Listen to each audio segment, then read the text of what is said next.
নমস্কার বন্ধুরা, আমি জয়দীপ। আমি একজন প্রতিবন্ধী যুবক। আমার চ্যানেলটিকে লাইক, শেয়ার ও সাবস্ক্রাইব করে আমার পাশে থাকুন। চলুন এবার জেনে নিই আজকের খবর। গত 8ই জুলাই হোয়াইট হাউস ক্যাবিনেট বৈঠকে ট্রাম্প সংবাদ মাধ্যমে জানান, আমি পুতিনের কথা মানার মতো বলছি না।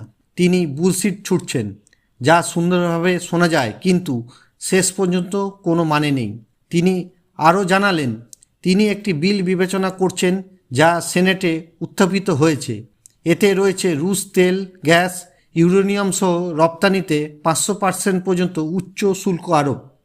ট্রাম্পের পরবর্তী পদক্ষেপ কী হতে পারে? নতুন স্যাংশন বিলের দিকে নজর, পুতিনের প্রতি নারাজি, সরাসরি সারপ্রাইজ ঘোষণা। তিনি পরিকল্পনা সম্পর্কে জানাননি, বললেন একটু সারপ্রাইজ চাইছি। ইউক্রেন রাশিয়া যুদ্ধ চলছেই, প্রতিদিন শত শত ড্রোন ও ক্ষেপণাস্ত্র হামলা চলছে।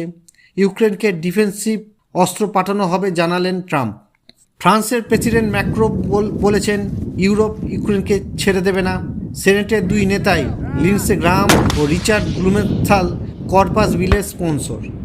ডোনাল্ড ট্রাম্প এখন কঠোর অবস্থানে। তিনি জানালেন, পুতিনের কথার বিশ্বাস নেই আর নতুন স্যাংশন বিষয়ে খুব গুরুত্ব সহকারে দেখছেন। ইউক্রেনকে অস্ত্র আশ্বাস এবং রাশিয়ার তেল ও গ্যাসে প্রভূত শুল্ক আরোপ সম্মত হতে পারেন। এই ছিল আজকের তাজা খবর। আপনার মতামত নিচে কমেন্টে জানান।